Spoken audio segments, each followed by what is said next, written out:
जब जंग यमामा के मैदान में 700 हाफिज कुरान का खून बहा तो एक सहाबी के जहन में एक ऐसा खौफनाक सवाल आया जिसका जवाब अगर न मिलता तो शायद आज हमारे पास कुरान महफूज न होता।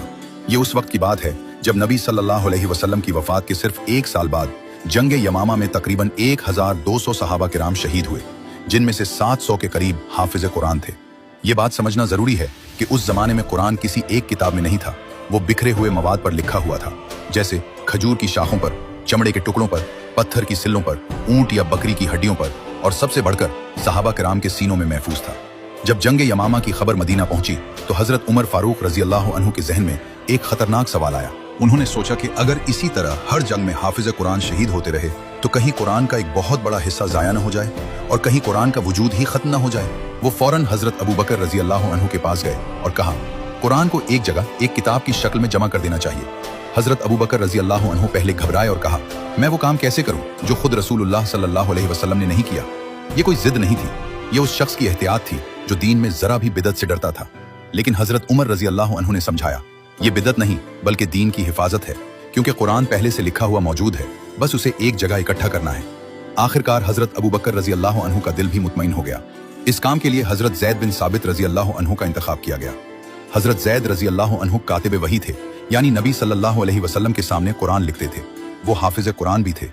नबी सल्लल्लाहु अलैहि वसल्लम ने अपनी जिंदगी के आखिरी दिनों में पूरा कुरान एक बार फिर दोहराया था और जैद रजी अल्लाह अन्हु उस वक्त भी साथ मौजूद थे।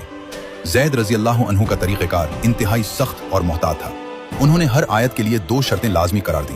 पहली शर्त यह थी कि वो आयत नबी सल्लल्लाहु अलैहि वसल्लम के जमाने में लिखी हुई मौजूद हो, यानी कोई शख्स घर जाकर खुद से लिखकर न ले आए, बल्कि वो कागज, हड्डी या चमड़ा सामने रखो जिस पर उस वक्त लिखा गया था जब नबी सल्लल्लाहु अलैहि वसल्लम जिंदा थे। दूसरी शर्त यह थी कि कम से कम 2 सहाबा गवाही दें कि हमने ये आयत खुद अपने कानों से नबी सल्लल्लाहु अलैहि वसल्लम की ज़बान मुबारक से सुनी है। इन दोनों का एक साथ होना जरूरी था, तब जाकर वो आयत कुरान में शामिल की जाती थी। इस पूरे अमल में एक बहुत दिलचस्प वाकया पेश आया। जब सूरत तौबा की आखिरी 2 आयात की बारी आई तो पूरी तलाश के बावजूद वो आयात सिर्फ एक सहाबी हजरत अबू खुजैमा अंसारी रजी अल्लाह अन्हु के पास लिखी हुई मिली।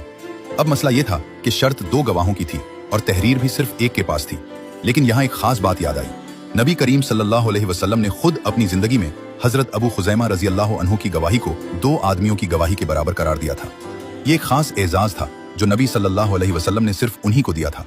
इसलिए उनकी अकेली गवाही और तहरीर को काफी समझा गया और वो आयात कुरान में शामिल कर दी गई। बाद में हजरत उस्मान रजी अल्लाह अन्हु ने हजरत हिफ्सा रजी अल्लाह अन्हा से कुरान का वो असल नुस्खा मंगवाया और उससे कई नकलें तैयार करवाकर मुख्तलिफ शहरों में भेज दी।